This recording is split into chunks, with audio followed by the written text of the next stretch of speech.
So, did Tyndale come to Wittenberg? We'll probably never know for sure, but certainly there's a sense in which Wittenberg came to Tyndale. This was the cradle of Lutheranism, and the ideas of religious freedom which spread throughout Germany strengthened Tyndale in his resolve that the same thing must happen in England. It was in Germany that Tyndale finished his translation of the New Testament. All around him was the clatter of foreign speech, but it didn't cloud his devotion to his native tongue. With his assistant, William Roy, a former English friar, he worked from the original Greek, with Luther's version of the Latin beside him. In doing so, he transformed the Greek text into the foundation of all subsequent English literature. Words written to be read out loud, which have entered our speech.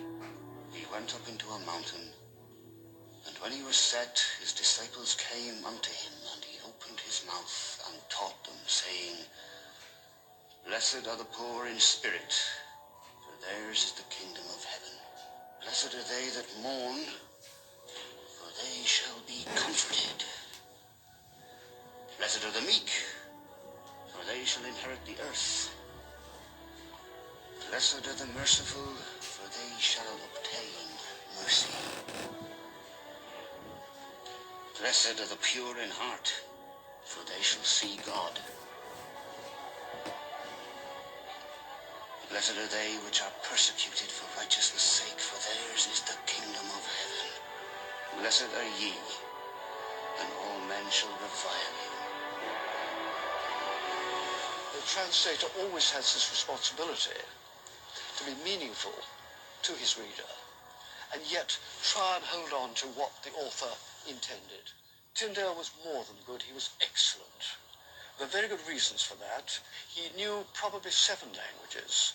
He was direct. He wanted Anglo-Saxon words. He didn't like the Latinate words. He tried to get the English words, and that's what we've received from him. Some people think Tyndale meant to do this. He certainly knew that the Anglo-Saxons had translated at least part of the Bible. But another potent influence was the dialect of his native county.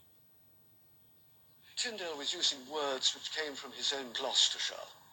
He talks about people being fainty, flaggy, goggle-eyed, mizzling. Mizzling? Now, the authorized version says light rain. Okay, fine. Mizzling, you understand mizzling. Oh, it's wonderful. That was his skill. He gave us our English. And he gave us the English of Shakespeare, and every author, every writer ever since. We owe a huge debt to Tyndale. He gave us words which are in everyday usage. And it came to pass in those days that Jesus came from Nazareth, a city. The powers that be are ordained. When the centurion which stood before him saw that he so cried, and gave up the ghost. Ye are the salt of the earth. Then they, having no law, are a law unto themselves.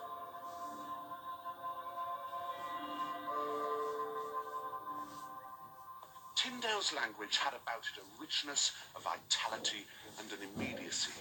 But more than that, it was also a controversial and partisan text driven by a very particular reformist theology. And that in turn came from a translation which went right back to the original Greek and revealed a very different vision of Christianity. A vision which, Tyndale believed, had been willfully obscured by the traditional Latin of the Roman Catholic Church. Tyndale was becoming the English Luther. Luther liberated him. Luther's 1522 September Testament was a model for him. If Luther could do it in Germany, he could do it in England. Though I bestowed all my goods to feed. The very words of his New Testament expressed Tyndale's subversive theology. Instead of the word priest, he used presbyter or elder, which had no sacramental overtones. Instead of charity, which implied that you could buy your way into heaven with good works, he used love. Now abideth faith, hope, and love, even these three. But the chief of these And in Tyndale's translation, the mighty hierarchy of the church became just a congregation. And I say also unto thee that thou art Peter, and upon this rock I will build my congregation, and the gates of hell shall not prevail against it. To change these in any way was heresy because you were changing what the church said. The church could do no wrong.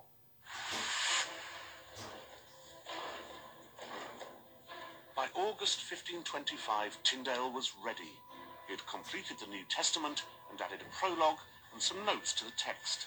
He moved to Cologne to have it printed, and then there was trouble.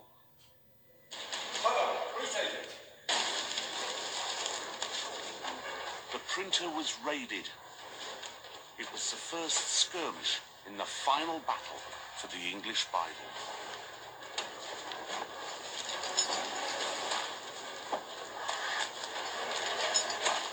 A few months after that Cologne raid, William Tyndale finally got his New Testament printed.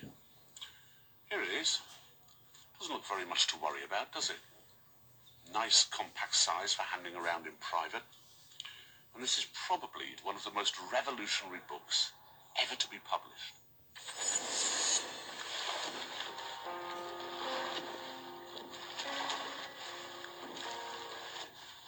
Within weeks, the first of thousands of copies began to make their way into England.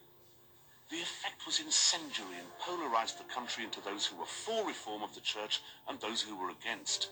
Christianity in England was changed forever.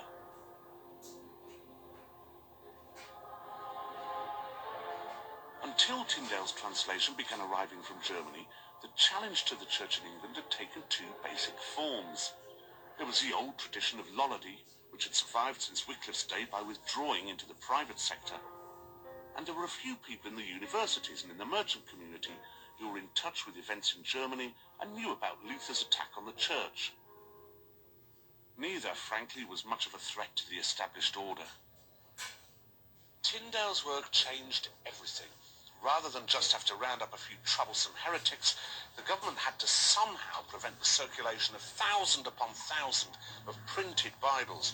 And so suddenly you had the chance for a mass reform movement among common people. And indeed, once it arrived in England, Tyndale's New Testament became a bestseller. The rhythmic earthiness of Tyndale's language, written to be read out loud, attracted a huge audience. Even today, actors recognize it as almost the equal of Shakespeare. Now, I want to tell you a story. A certain man had 2 sons, and he divided unto them his substance. I think there is a great soul behind it. There's real humanity and warmth in it.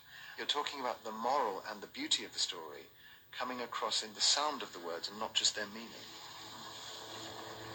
And not long after, the younger son gathered all that he had together and took his journey into a far country. And there he wasted his goods with riotous living. There rose a great dearth throughout all that same land, and he began to lack. And the word substance, which is a substantial word, is then contrasted with the word lack, that cold monosyllabic, flat vowel.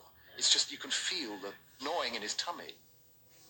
And he would fain have filled his belly with the cods that the swine ate. Then he came to himself and said, how many hired servants at my father's have bread enough, and I die for hunger? I will arise and go to my father. And when he was yet a great way off, his father saw him, and ran and fell on his neck and kissed him. There's nothing designed to be in between the teller and the tale. It's very, very simple. There's almost no metaphor. It's designed to get the meaning across and the moral across as simply as possible. And the son said unto him, Father, I have sinned against heaven and in thy sight, and am no more worthy to be called thy son.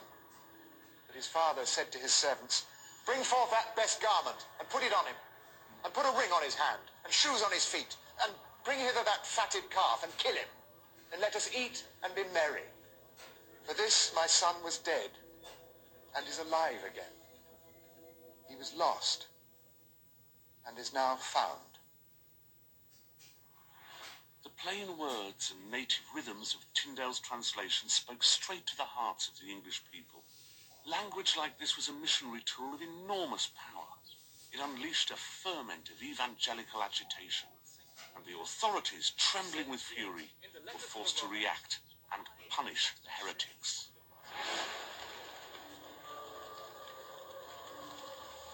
In London, Bishop Tunstall, whom once Tyndale had hoped would authorise his Bible, began burning it instead.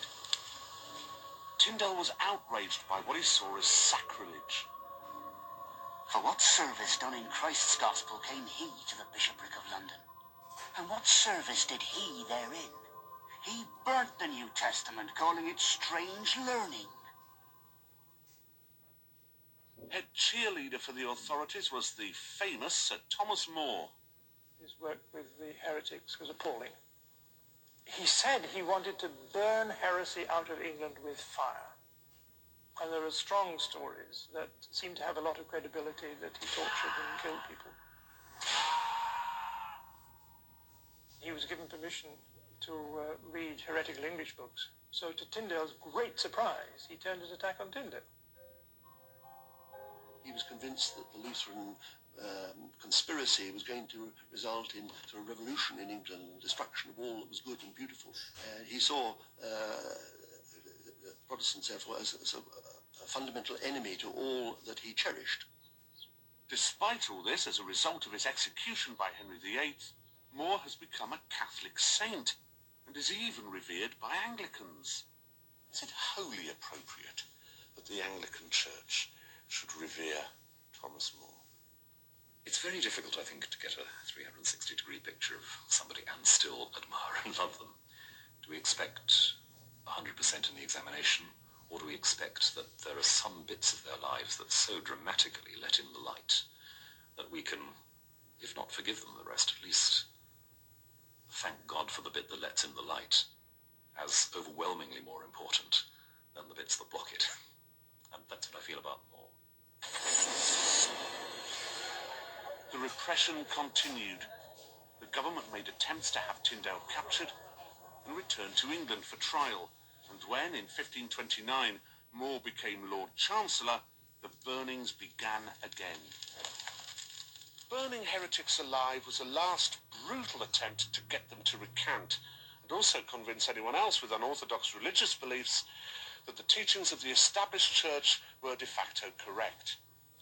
And yet, despite this slow, tortuous manner of dying, many people did not recant. Among the victims was the Cambridge academic Thomas Bilney. Only the year before, he had given in to the authorities, terrified by the prospect of the stake. Now he went out of his way to antagonize More's men. He was arrested outside Norwich while distributing Tyndale's New Testament.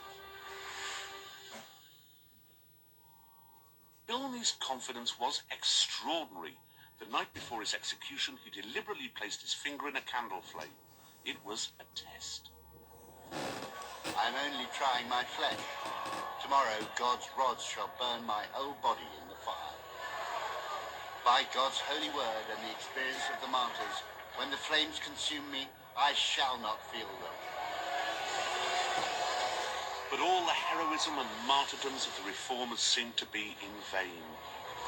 Government persecution went on. The burnings continued. The Bible stayed banned. And Tyndale himself was still on the run.